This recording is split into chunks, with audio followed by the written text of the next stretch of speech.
70년을 가짜로 살았습니다. 낙원재의 종손녀, 한복명인, 모두가 존경하는 이세연. 하지만 그녀는 고아원 출신이었습니다. 국밥 한 그릇이 깨운 진실. 쌍둥이 언니를 만나는 순간 모든 것이 무너졌습니다. 재산을 노린 양오빠의 배신, 정신병원에 갇힌 명인, 그리고 충격적인 반전. 과연 진짜 낙원은 어디에 있을까요? 지금부터 시작됩니다. 낙원의 거울. 서울 북촌, 고풍스러운 한옥 낙원재. 오후의 햇살이 기와 지붕 사이로 스며들어 대청마루를 밝히고 있습니다. 이세연 명인, 70살. 그녀는 단정한 회색 한복을 입고 마루 끝에 앉아 있습니다. 등은 곱고 손은 무릎 위에 가지런히 놓여 있습니다. 완벽한 자세. 하지만 그 눈빛만은 어딘가 먼 곳을 응시하고 있습니다. 70년. 세연은 70년을 이 자리에 있었습니다. 낙원재의 종손녀로, 한복 명인으로 평생을 이 집의 전통과 명예를 지키는 일에 바쳤습니다. 하지만 그 고고한 품위 아래에는 늘 채워지지 않는 고독이 자리하고 있었습니다. 가짜 종손녀. 세연은 스스로에게 그런 꼬리표를 붙이고 살아왔습니다. 그 외로움을 숨기기 위해 더 완벽한 헌신을 스스로에게 강요하며 살아온 세월이었습니다. 같은 시각, 낙원재 사랑채. 한정필, 60대 후반의 남자가 서재에 앉아 있습니다. 그는 세연의 양오빠이자 낙원재의 이사입니다. 고급스러운 정장 차림의 그가 전화기를 귀에 대고 낮은 목소리로 말합니다. 네, 맞습니다. 이세연 명인께서 요즘 좀 이상하십니다. 그의 목소리에는 걱정보다는 차가운 계산이 깔려 있습니다. 집사를 해고하시더니 이제는 동네 국밥집 아줌마를 매일 부르신다고요. 그게 혹시 치매 증상이 아닐까 싶어서요. 한정필의 입가에 미세한 미소가 번집니다. 그것은 진심 어린 걱정의 미소가 아니었습니다.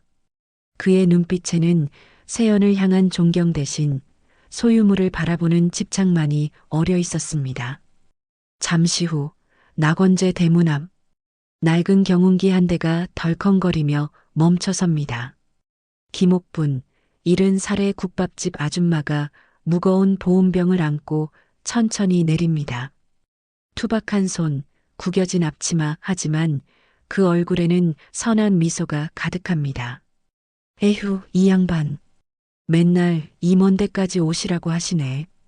옥분은 중얼거리며 대문을 두드립니다. 대청마루로 안내된 옥분이 조심스럽게 보온병을 내려놓습니다. 뚜껑을 여는 순간 멸치 육수의 구수한 냄새가 마루 전체로 퍼져나갑니다. 세연의 눈빛이 미세하게 흔들립니다. 명인님, 오늘도 국밥 가져왔습니다. 따끈따끈할 때 드세요. 투박하지만 따뜻한 목소리입니다. 수고하셨어요.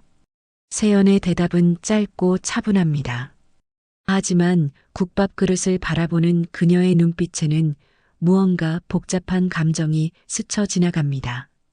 오늘은 멸치를 좀 더 우려냈어요.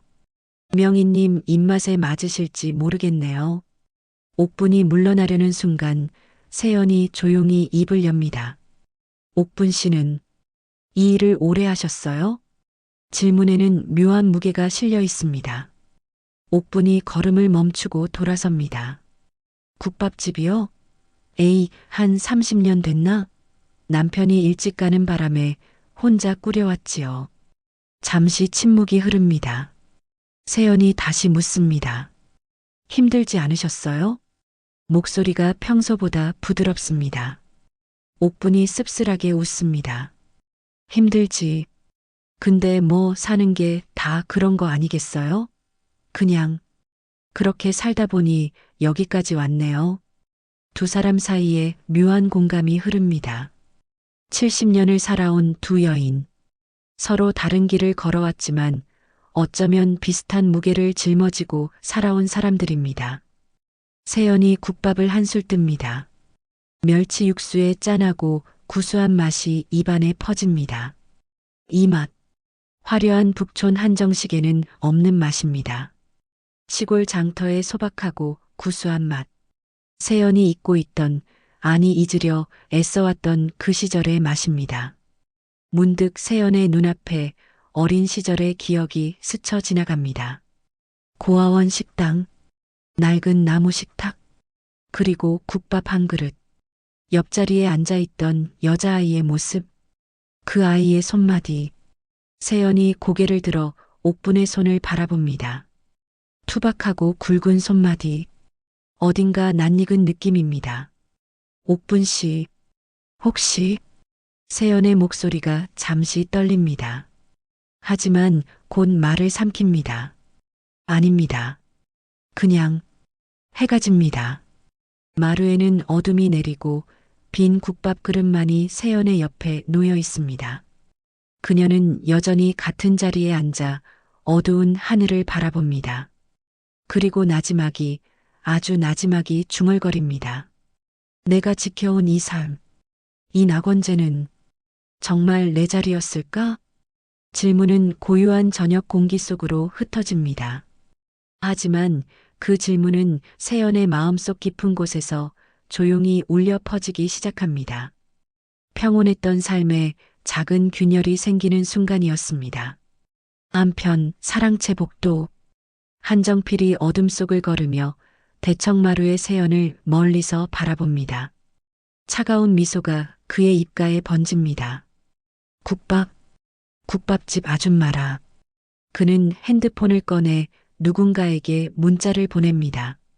김옥분이라는 여자, 신원 조회 좀 해줘. 그날 밤 낙원제를 떠나는 경운기. 옥분은 백미러로 점점 멀어지는 낙원제를 바라봅니다. 이상한 분이야. 왜 하필 나한테 국밥을 시키시는 걸까? 그녀의 얼굴에도 무언가 기억하려는 듯한 표정이 스쳐 지나갑니다. 하지만 그것이 무엇인지 아직 옥분 자신도 알지 못합니다. 어느 날 오후 낙원제 안채. 세연이 창가에 앉아 먼 산을 바라보고 있을 때 방문이 거칠게 열립니다. 한정필입니다. 그는 두드리지도 않고 들어섭니다. 누나. 목소리는 차갑습니다. 존경이나 예의는 찾아볼 수 없습니다. 그는 방 안을 둘러보더니 코를 찌푸립니다. 명인께서 드시는 음식에 국밥 냄새가 웬 말입니까? 세연이 천천히 고개를 돌립니다. 한정필의 얼굴에는 불쾌함이 가득합니다. 품격이 떨어지면 낙원제의 경제적 가치도 떨어지는 법입니다. 이 집안의 명성이 얼마나 중요한지 모르시는 겁니까? 세연은 고요히 앉아 있습니다. 그녀의 손은 무릎 위에 가지런히 놓여 있지만 손끝이 미세하게 떨리고 있습니다. 정필아. 목소리가 나직하게 흘러나옵니다. 그 국밥은 내게 의미가 있는 음식이란다. 어릴 적 기억이 담긴 노망이십니까? 한정필이 세연의 말을 자릅니다. 냉정한 한마디입니다. 세연의 눈빛이 흔들립니다.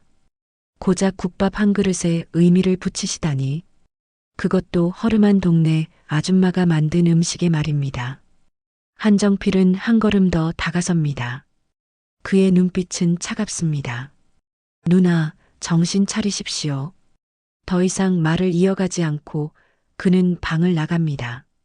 문이 닫히는 소리가 무겁게 울립니다. 세연은 혼자 남겨집니다. 그녀의 감정은 철저히 무시당했습니다. 향수와 인정 욕구는 그저 노망이라는 한마디로 일축되었습니다. 세연은 떨리는 손으로 찻잔을 들어 올립니다. 하지만 차는 이미 식어 있습니다. 며칠이 흘렀습니다. 대청마루의 옥분이 다시 나타납니다. 보온병을 든 그녀의 표정이 평소와 다릅니다. 날카롭습니다. 사실 옥분은 세연을 그저 괴팍한 부잣집 마나님이라 생각해왔습니다. 언젠가 반찬 투정이라도 하면 한 소리 퍼부어줄 각오로 매번 이곳을 찾았습니다. 명희님, 오늘 국밥입니다. 투박한 목소리에 경계하는 기색이 역력합니다. 세연이 국밥을 받아들이려는 순간 옥분의 시선이 세연의 옷깃에 멈춥니다. 작은 브로치입니다. 옥분의 얼굴이 굳어집니다. 잠시, 그게, 목소리가 떨립니다. 그 브로치, 어디서 구하셨습니까? 세연이 움찔합니다. 브로치는 오래된 놀이개를 개조한 것입니다. 고아원 시절부터 지녀온 유일한 물건입니다.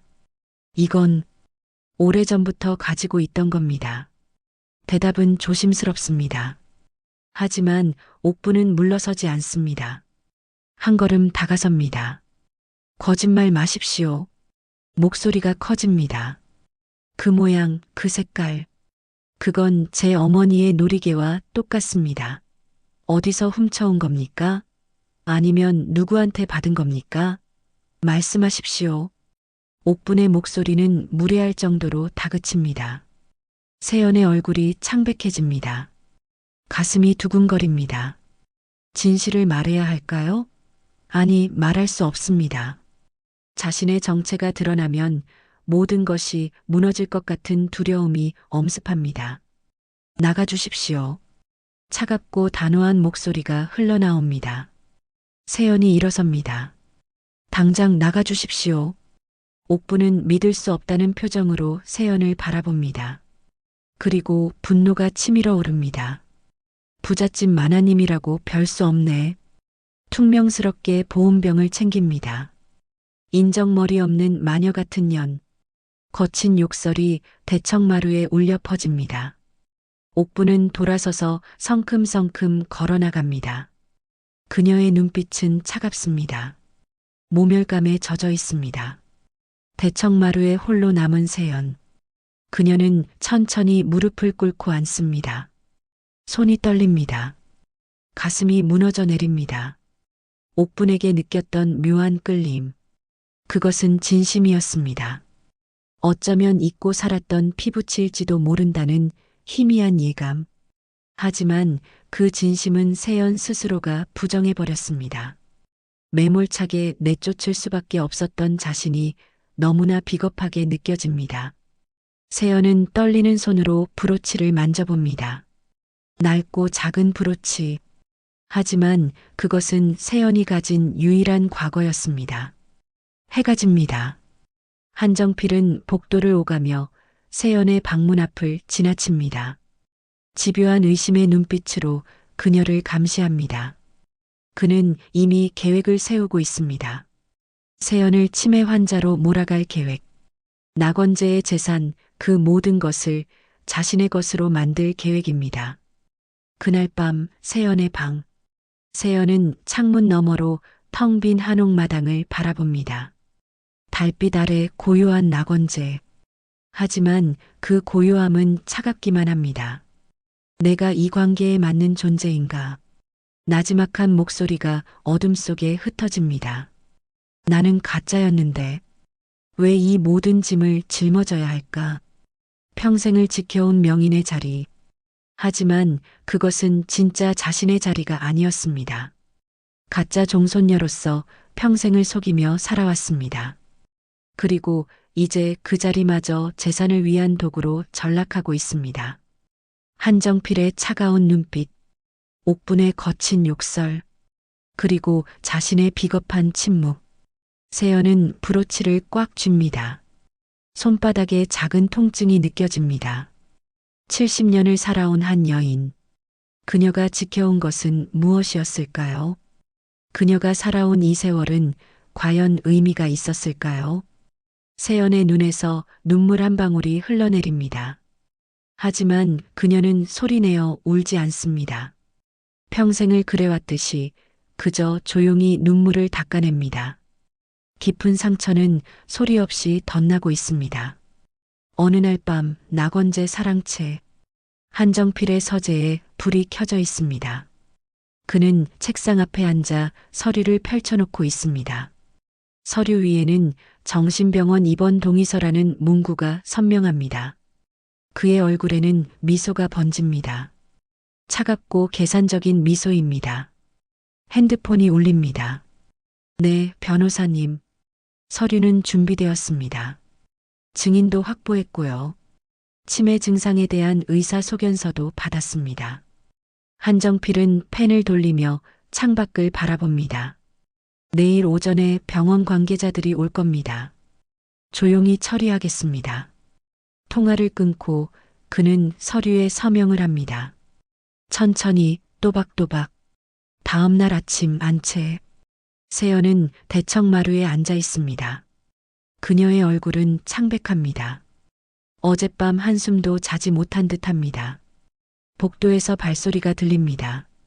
한정필입니다. 그는 서류 봉투를 들고 세연 앞에 섭니다. 누나, 할 말이 있습니다. 목소리는 평온합니다. 하지만 그 평온함이 오히려 더 차갑게 느껴집니다. 세연은 천천히 고개를 듭니다. 정필아, 너는 내가 평생 무엇을 지켜왔는지 아느냐? 목소리가 떨립니다. 하지만 단호합니다. 낙원제는 돈이 아니라 혼이 있는 곳이야. 내가 평생 지켜온 가치란 말일세. 한정필은 잠시 침묵합니다. 그리고 싸늘하게 대답합니다. 어머니도 그러셨죠. 그는 한 걸음 다가섭니다. 하지만 누나, 당신은 친딸이 아닙니다. 세연의 얼굴이 굳어집니다. 당신의 존재 가치는 명인이라는 이름뿐이었고 이제 그 이름조차 퇴색되었으니. 한정필은 서류 봉투를 세연 앞에 놓습니다. 깨끗이 정리하시는 것이 모두를 위한 경제적 효율입니다.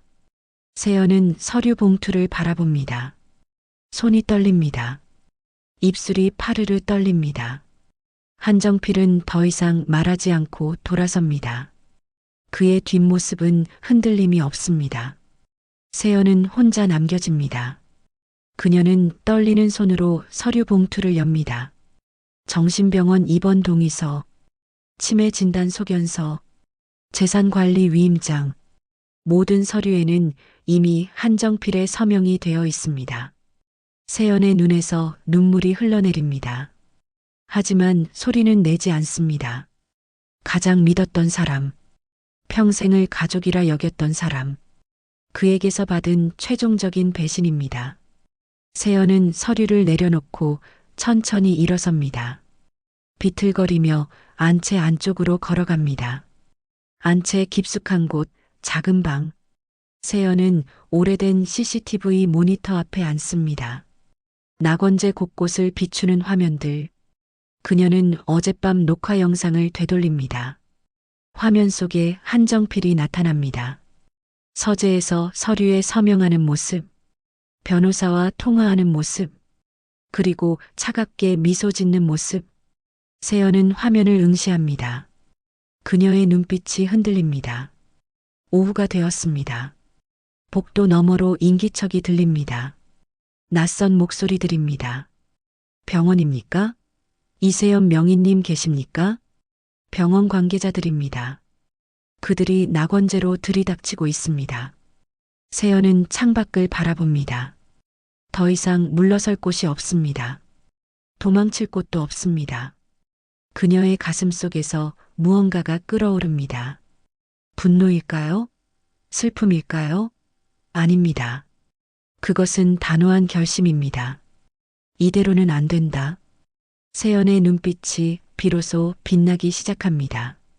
70년을 살면서 한 번도 가져본 적 없는 눈빛입니다.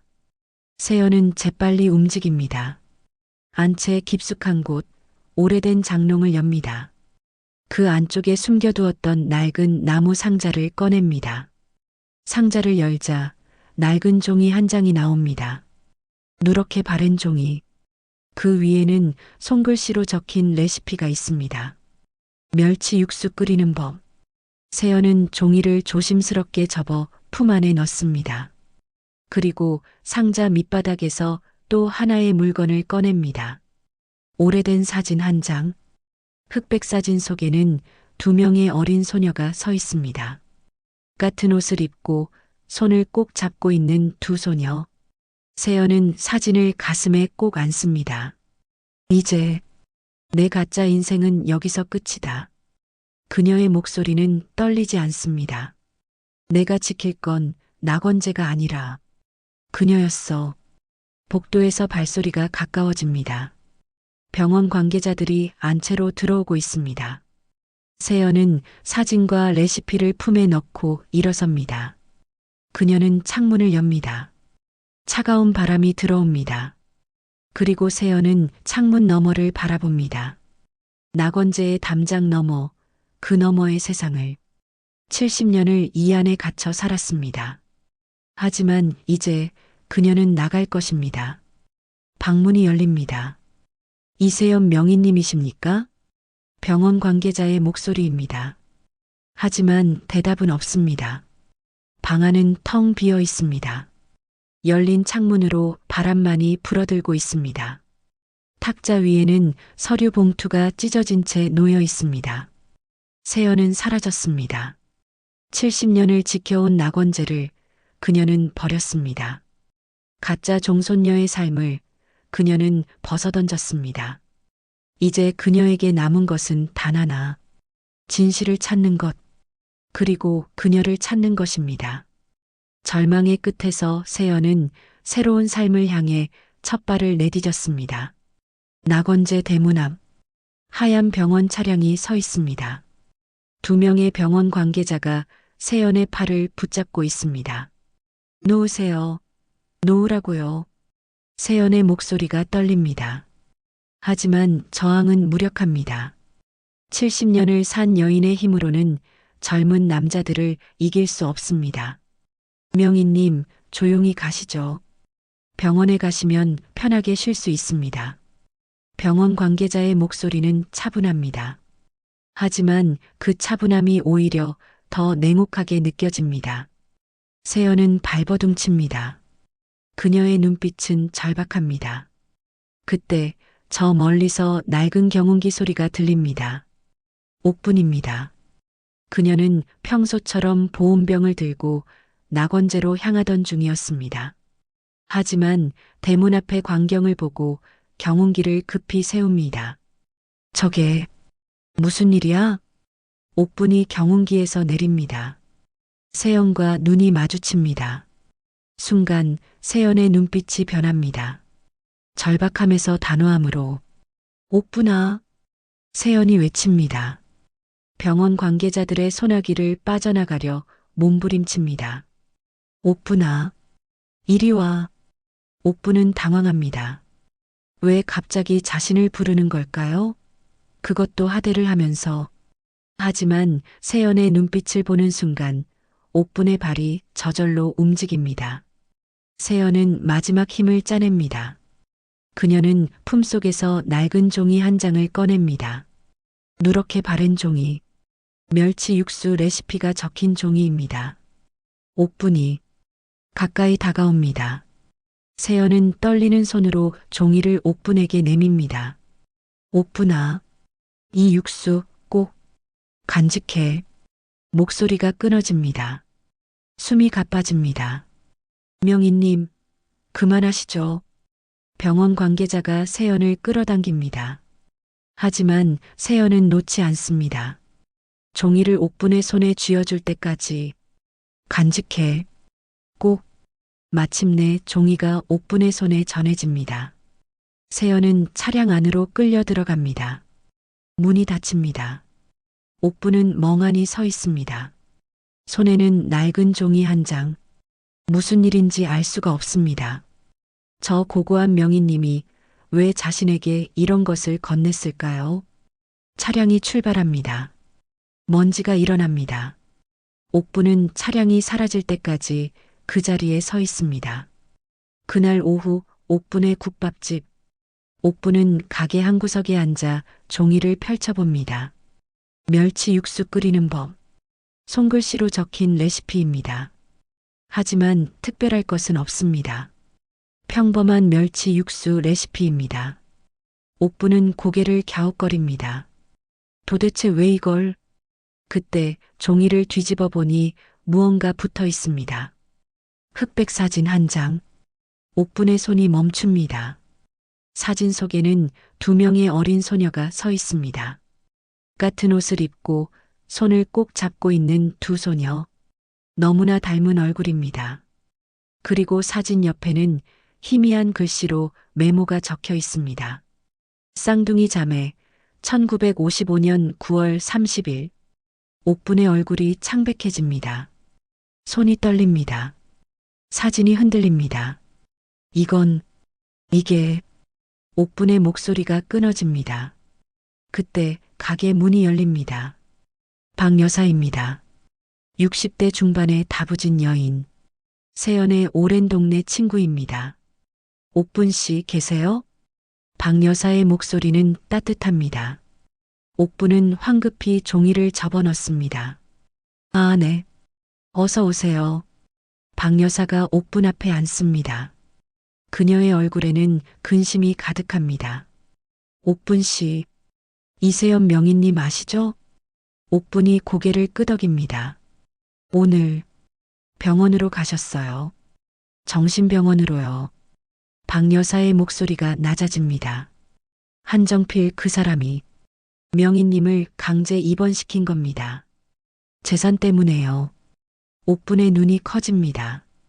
그런데 명인님이 옥분 씨한테 뭔가를 건네셨다면서요? 제가 경찰서에서 들었어요. 옥분은 품속의 종이를 만져봅니다. 박 여사가 옥분의 손을 잡습니다. 따뜻한 손입니다. 옥분 씨, 명인님은 평생을 혼자 사셨어요. 누구한테도 마음을 열지 못하고요. 그런 분이 옥분 씨한테 뭔가를 건네셨다는 건 그만큼 중요한 의미가 있다는 거예요. 박 여사의 눈빛이 진지합니다. 그게 뭔지는 모르겠지만 꼭 지켜주세요. 명인님이 옥분 씨를 믿고 맡기신 거니까요. 옥분은 말없이 고개를 끄덕입니다. 박 여사가 일어섭니다. 명인님, 눈빛이 달랐어요. 절망한 눈이 아니었어요. 뭔가를 결심한 눈이었어요. 박 여사는 문을 나가며 돌아봅니다. 옥분 씨도 그 눈을 보셨죠? 명인님은 포기하지 않으셨어요. 우리도 포기하면 안 됩니다. 문이 닫힙니다.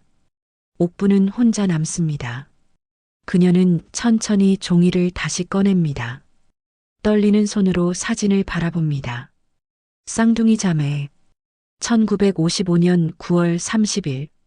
옥분은 자신의 생년월일을 떠올립니다.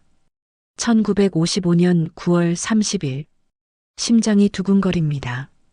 사진 속 두 소녀. 같은 얼굴. 손을 꼭 잡고 있는 모습. 옥분의 눈에서 눈물이 흘러내립니다. 설마. 그녀는 어릴 적 기억을 떠올립니다. 고아원. 헤어진 쌍둥이 언니. 잊으려 애써왔던 기억들. 그리고 세연의 얼굴. 그 눈빛. 그 손마디. 옥분은 사진을 가슴에 꼭 안습니다. 언니. 목소리가 떨립니다. 세연의 첫 번째 반격은 성공했습니다. 진실의 단서는 옥분에게 전해졌습니다. 이제 남은 것은 그 진실을 세상에 드러내는 것입니다. 서울 외곽 정신병원. 한정필이 복도를 걷고 있습니다. 그의 얼굴에는 만족스러운 미소가 번져 있습니다. 모든 것이 계획대로입니다. 세연은 병원에 갇혔고 낙원재는 이제 자신의 것입니다. 핸드폰이 울립니다. 네, 여보세요. 상대방의 목소리가 급박하게 들려옵니다. 한정필의 얼굴이 굳어집니다. 뭐라고? 국밥집 아줌마가. 뭐? 그의 목소리가 높아집니다. 쌍둥이 자매? 사진? 그게 무슨? 핸드폰을 든 손이 떨립니다. 지금 당장 확인하고 연락드리겠습니다. 통화를 끊고 한정필은 세연의 병실로 달려갑니다. 병실 문이 거칠게 열립니다. 세연이 침대에 앉아 있습니다. 그녀의 얼굴은 평온합니다. 한정필의 당황한 모습을 보고도 흔들림이 없습니다. 누나, 국밥집 아줌마한테 뭘 준 거야? 한정필의 목소리는 다급합니다. 세연은 천천히 고개를 들어 그를 바라봅니다. 필요한 것을 줬지. 차분한 대답입니다. 한정필의 얼굴이 일그러집니다. 필요한 거? 도대체 무슨? 그때 복도에서 소란스러운 소리가 들립니다. 어디 있어? 한정필 어디 있냐고. 옥분의 목소리입니다. 거칠고 분노에 찬 목소리입니다. 간호사들이 막으려 하지만 소용없습니다. 옥분은 거침없이 병실로 들어섭니다. 당신, 옥분이 한정필을 가리킵니다. 그녀의 손에는 낡은 사진이 들려 있습니다. 당신, 낙원제 적통은 바로 나야. 옥분의 목소리가 떨립니다. 분노와 충격이 뒤섞인 목소리입니다. 이 사진 보라고. 옥분이 사진을 한정필 앞으로 내밉니다. 당신이 우리 자매를 이간질해서 가짜 인생 살게 만든 악마잖아. 한정필은 사진을 보고 잠시 멈칫합니다. 하지만 곧 비웃음을 터뜨립니다. 그는 팔짱을 낍니다. 정신 나간 국밥집 아줌마가 무슨 헛소리를. 목소리에 조소가 가득합니다. 증거가 어딨어? 너같이 가진 것 없는 빈털터리가 억지를 부리면 세상이 믿어줄 것 같아? 한정필이 한 걸음 다가섭니다. 난 이 낙원제를 지켜온 사람이야. 당신들이 내 삶을 망치려 하는 거지. 옥부는 물러서지 않습니다. 오히려 한 걸음 더 다가섭니다. 망친 건 당신이지. 그녀의 목소리는 떨리지만 단호합니다. 우리 언니가 당신의 이기심 때문에 평생 가짜로 살면서도 낙원제를 지켰어. 옥분의 눈에서 눈물이 흘러내립니다. 당신은 우리 엄마의 유언장이 숨겨진 장소를 알고 있으면서도 그저 언니의 명예와 재산을 이용해 사리사욕을 채웠잖아. 한정필의 얼굴이 창백해집니다.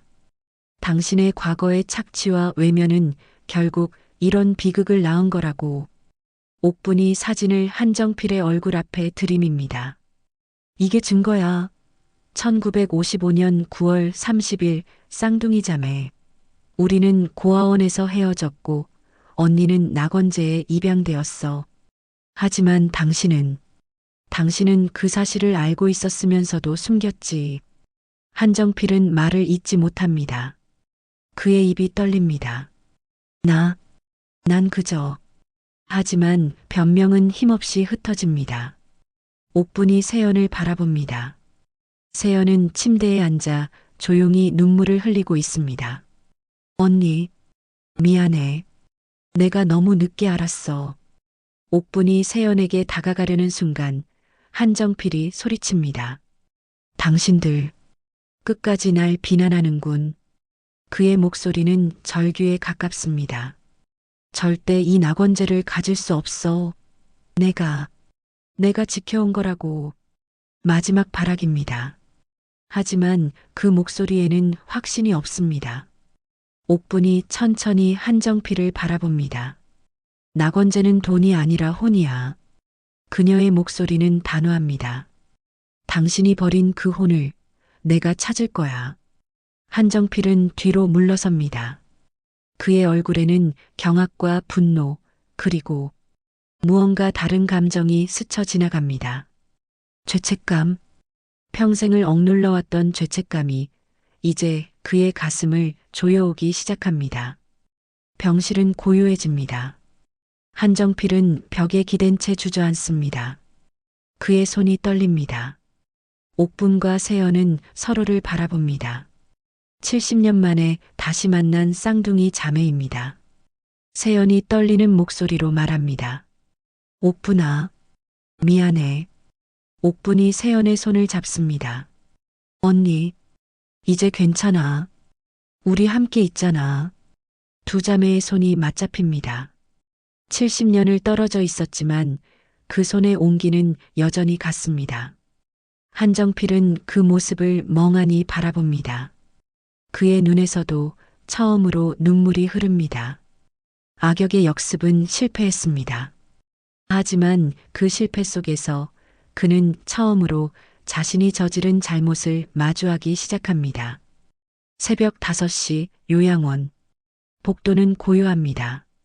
간호사들은 교대 시간이라 자리를 비운 상태입니다. 옥분이 조심스럽게 세연의 병실 문을 엽니다.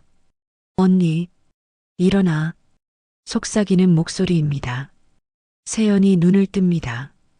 그녀의 눈빛은 맑습니다. 이미 각오가 되어 있는 눈빛입니다. 옥분아, 왔구나. 세연이 천천히 일어섭니다. 옥분이 세연의 팔을 잡습니다. 빨리 가야 해. 한정필이 곧 올 거야. 두 자매는 복도를 빠져나갑니다. 요양원의 비상구. 차가운 새벽 공기가 얼굴을 스칩니다. 세연은 깊게 숨을 들이마십니다. 자유의 공기입니다. 하지만 자유는 오래가지 않습니다. 요양원 주차장에 검은색 승용차가 급정거합니다. 한정필입니다. 그 뒤로 병원 관계자들이 따라옵니다. 세연아. 한정필이 차에서 내리며 소리칩니다. 그의 얼굴에는 다급함이 가득합니다. 내 동생이라는 저 여자에게 속지 마. 그가 세연을 향해 걸어옵니다. 내가 널 가장 아낀다는 걸 알잖아. 목소리가 떨립니다. 다시 돌아와. 우리 가족 모두가 너에게 애원하고 있단 말이다. 그의 목소리에는 후회가 섞여 있습니다. 하지만 그것은 진심일까요? 아니면 재산을 잃을까봐 하는 마지막 발악일까요? 세연이 걸음을 멈춥니다. 천천히 한정필을 돌아봅니다. 그녀의 얼굴은 평온합니다. 애원하지 마십시오. 차갑고 단호한 목소리입니다. 당신은 돈을 아꼈을 뿐 나를 아낀 적이 없습니다. 한정필의 얼굴이 굳어집니다. 세연이 옥분을 바라봅니다. 그리고 미소를 짓습니다. 70년을 살며 지어본 적 없는 진심 어린 미소입니다. 옥분아. 세연이 옥분의 손을 잡습니다. 이제 내가 낙원재의 진짜 주인이 되어주렴. 옥분의 눈에서 눈물이 흐릅니다. 이 육수 레시피, 그것이 모든 걸 해결할 열쇠야. 세연이 옥분의 손을 꽉 쥡니다. 잘 부탁해. 옥분은 고개를 끄덕입니다. 그녀는 세연을 뒤로하고 한정필을 향해 걸어갑니다. 손에는 낡은 레시피 종이가 들려 있습니다. 한정필 씨. 옥분의 목소리는 조용하지만 단단합니다. 이 레시피대로 국밥을 끓여드릴게요. 한정필이 황당하다는 표정을 짓습니다. 지금 무슨... 하지만 옥분은 말을 이어갑니다. 이 육수? 돌아가신 낙원재 할아버지의 유언장이 숨겨진 비밀번호예요. 한정필의 얼굴이 창백해집니다. 뭐라고? 옥분이 레시피를 펼쳐 보여줍니다. 레시피 아래에는 희미하게 숫자들이 적혀 있습니다. 멸치 50g, 다시마 10g, 무 200g. 이 숫자들을 조합하면 금고 비밀번호가 나와요. 할아버지께서 진짜 손녀를 위해 남겨놓으신 거죠. 한정필은 말을 잇지 못합니다. 그의 손이 떨립니다. 세연은 뒤를 돌아봅니다.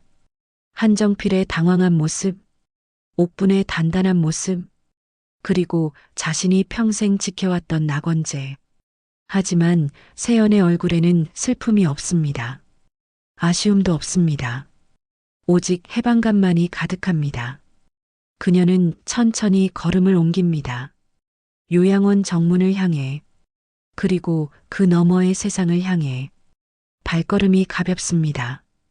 평생을 짊어지고 살았던 무거운 짐을 내려놓은 듯합니다. 세연은 정문을 나섭니다. 뒤를 돌아보지 않습니다. 며칠 후 어느 시골 기차역. 세연이 작은 캐리어 하나를 끌고 플랫폼에 내립니다. 역은 한산합니다. 오래된 벤치, 녹슨 시계, 멀리 들리는 닭 울음소리. 세연은 깊게 숨을 들이마십니다. 공기가 다릅니다. 북촌의 무거운 공기와는 전혀 다릅니다. 가볍고 자유롭고 새로운 공기입니다. 그녀는 캐리어를 끌고 역을 나섭니다. 어디로 갈까요? 정해진 곳은 없습니다. 하지만 괜찮습니다. 이제 그녀는 자유입니다. 세연의 얼굴에는 미소가 번집니다. 70년을 살며 처음으로 진짜 자신의 삶을 살아갈 수 있게 되었습니다. 가짜 종손녀의 짐을 내려놓았습니다. 명인이라는 이름도 내려놓았습니다. 낙원제도 내려놓았습니다. 이제 그녀에게 남은 것은 오직 자신뿐입니다. 그리고 그것만으로 충분합니다. 세연은 걷습니다. 작은 시골길을 따라 저 멀리 보이는 산을 향해 캐리어 바퀴가 자갈길을 구르는 소리, 바람에 흔들리는 나뭇잎 소리, 새들의 지저김, 모든 것이 새롭습니다. 모든 것이 아름답습니다. 세연은 걸음을 멈추고 하늘을 올려다봅니다. 푸른 하늘, 흰 구름, 따스한 햇살. 그녀의 눈에서 눈물이 흐릅니다. 하지만 슬픔의 눈물이 아닙니다. 감사의 눈물입니다. 해방의 눈물입니다. 기쁨의 눈물입니다. 이제 나는 자유야. 세연이 나지막이 중얼거립니다. 다시 캐리어를 끌고 걷기 시작합니다. 홀가분한 발걸음으로 그녀의 뒷모습이 점점 멀어집니다. 작은 점이 되어 지평선 너머로 사라집니다. 이것이 세연의 선택이었습니다. 낙원제를 버리고 명예를 버리고 모든 것을 버리고 하지만 그녀는 가장 소중한 것을 얻었습니다. 자유를. 6개월 후 낙원제. 대청마루에서 구수한 국밥 냄새가 퍼져나옵니다. 옥분이 커다란 솥에서 멸치 육수를 저어내고 있습니다. 그녀의 얼굴은 평화롭습니다. 더 이상 투박한 국밥집 아줌마의 얼굴이 아닙니다. 낙원제의 주인, 그리고 언니 세연에게서 배운 한복명인의 얼굴입니다. 마당에는 동네 이웃들이 모여 있습니다. 옥분 씨, 오늘도 국밥 나눠주신다고요? 할머니 한 분이 웃으며 묻습니다. 네, 어서 오세요. 오늘은 멸치를 많이 우려냈어요. 옥분이 따뜻하게 대답합니다. 그녀는 일주일에 한 번씩 이웃들에게 무료로 국밥을 나눠줍니다. 가난했지만 순수했던 그 시절의 향수를 담은 국밥입니다. 그때 낙원제 대문이 조심스럽게 열립니다. 초라한 차림의 남자 한 명이 고개를 숙인 채 들어섭니다. 한정필입니다. 하지만 예전의 그가 아닙니다. 고급 정장 대신 낡은 점퍼, 당당한 걸음걸이 대신 주눅든 발걸음. 이웃들이 수군거립니다. 저 사람, 한정필 아냐? 재산 다 날렸다며? 사업도 망하고 집도 날렸다던데. 한정필은 고개를 더 숙입니다. 그의 얼굴에는 후회와 수치심이 가득합니다. 옥분이 한정필을 봅니다. 잠시 멈칫하지만 곧 평온한 표정으로 돌아옵니다. 어서 오세요. 옥분의 목소리는 차갑지도 따뜻하지도 않습니다. 담담합니다. 한정필이 천천히 다가옵니다. 옥분 앞에 무릎을 꿇습니다. 옥분아. 그의 목소리가 떨립니다. 용서를 구하러 왔어. 눈물이 그의 뺨을 타고 흐릅니다. 이웃들이 놀라 쳐다봅니다. 하지만 옥분은 담담하게 서 있습니다. 한정필이 고개를 들어 옥분을 바라봅니다. 내가 미쳤었네. 목소리가 끊어집니다. 평생 돈만 쫓다가 정말 소중한 걸 잃었어. 세연이가 얼마나 외로웠을까. 나는 그저 탐욕스러운 괴물이었어. 한정필이 두 손으로 얼굴을 가립니다. 낙원제 재산을 잃고 사업도 실패했어. 모든 걸 잃었지. 그제야 깨달았어. 너희 자매가 얼마나 숭고했는지. 그의 어깨가 떨립니다. 옥분은 잠시 침묵합니다. 그녀는 천천히 한정필 옆에 무릎을 꿇고 앉습니다. 한정필 씨, 옥분의 목소리는 부드럽지만 단호합니다. 후회하시는 거 알아요. 그리고 그 마음 받아들일게요. 한정필이 고개를 듭니다. 희망의 빛이 그의 눈에 어립니다. 하지만 옥분이 말을 이어갑니다. 언니는 이미 오래전에 모든 짐을 내려놨어요. 옥분이 하늘을 바라봅니다. 이제 저도 당신도 각자의 삶을 살아야죠. 한정필의 얼굴이 굳어집니다. 그럼 세연이는 어디에? 하지만 옥분은 대답하지 않습니다. 그저 미소만 지을 뿐입니다. 옥분이 일어섭니다.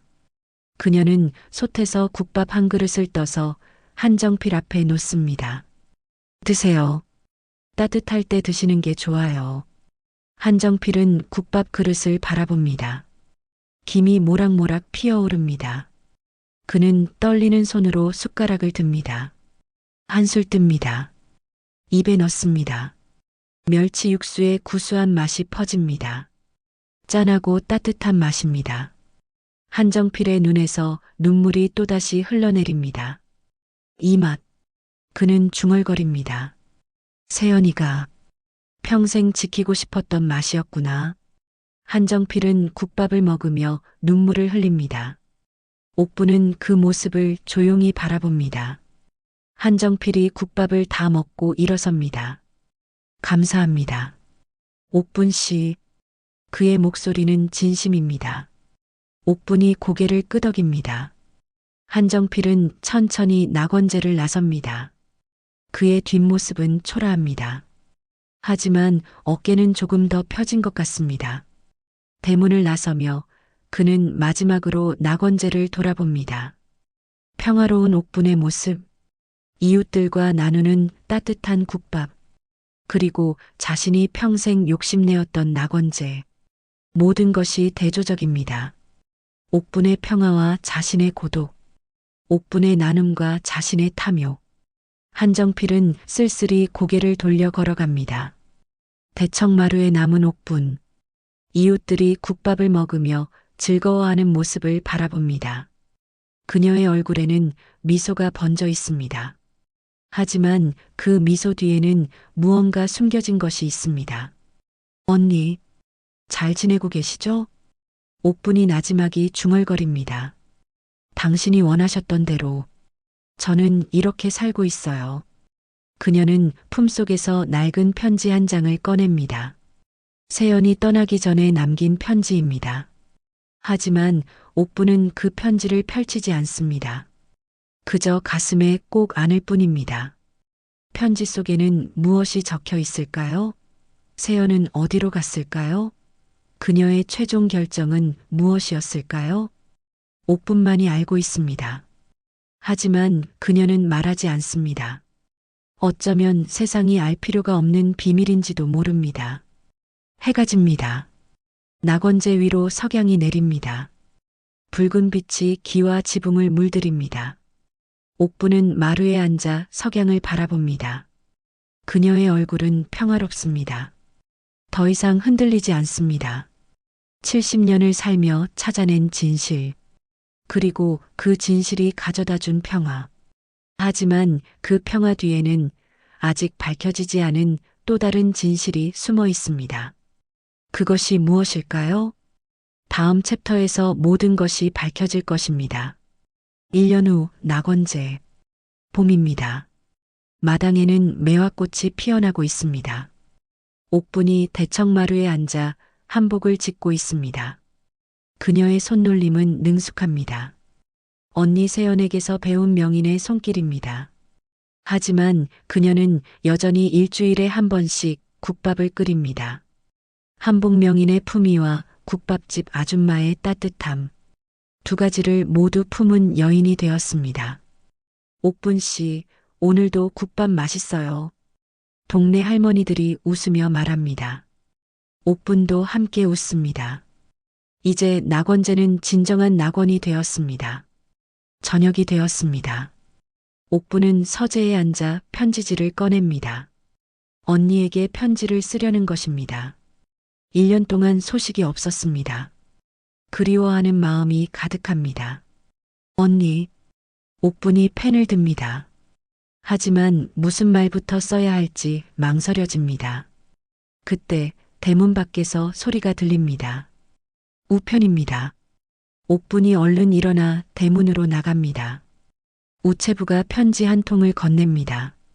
발신인을 보는 순간 옥분의 손이 떨립니다.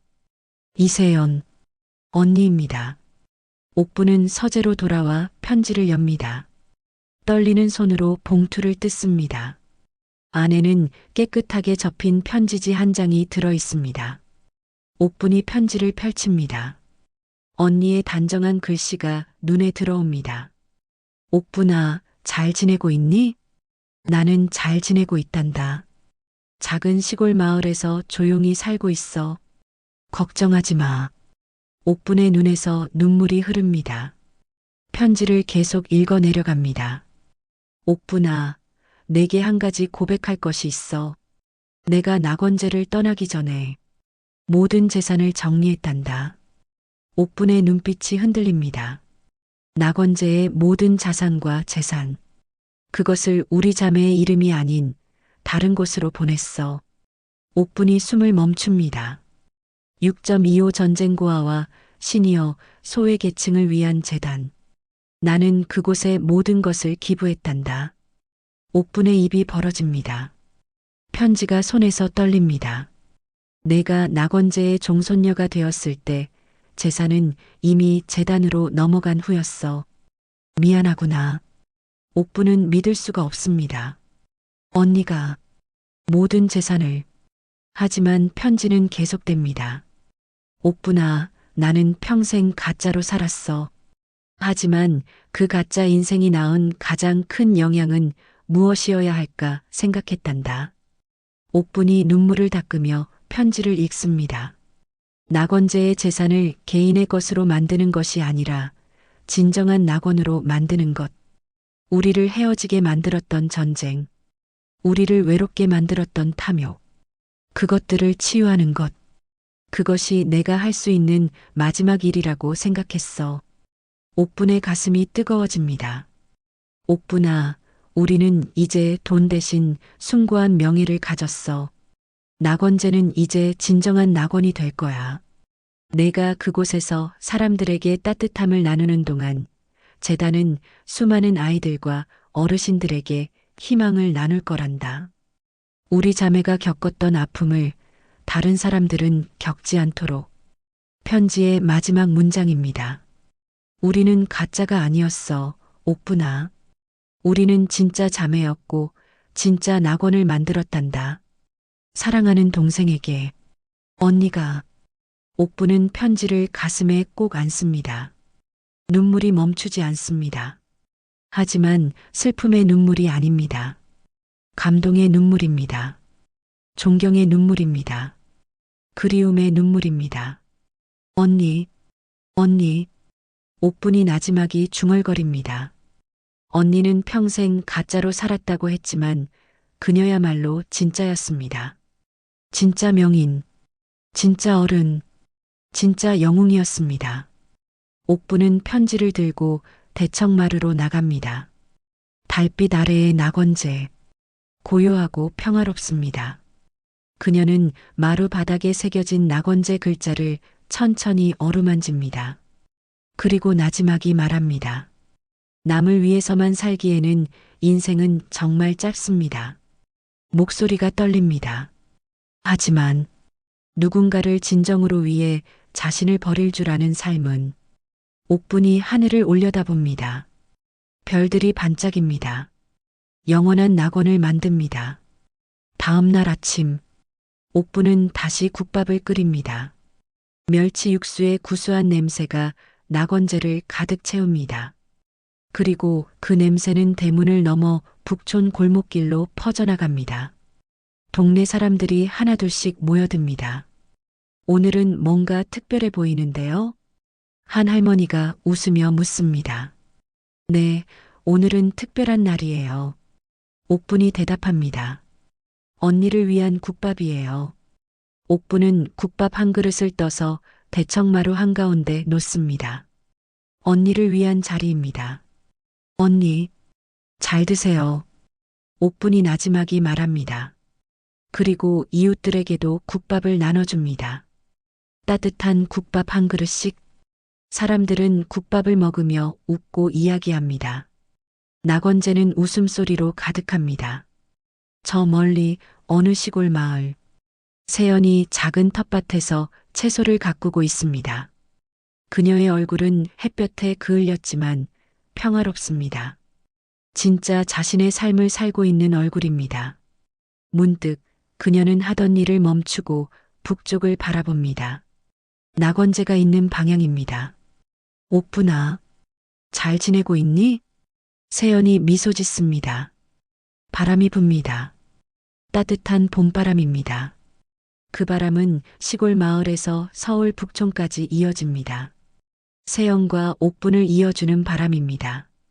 낙원제의 대청마루. 옥분도 문득 하던 일을 멈추고 바람을 느낍니다. 언니, 고맙습니다. 옥분이 나지막이 중얼거립니다. 언니가 만들어준 이 낙원에서 저는 행복하게 살겠습니다. 옥분은 다시 국밥을 저어냅니다.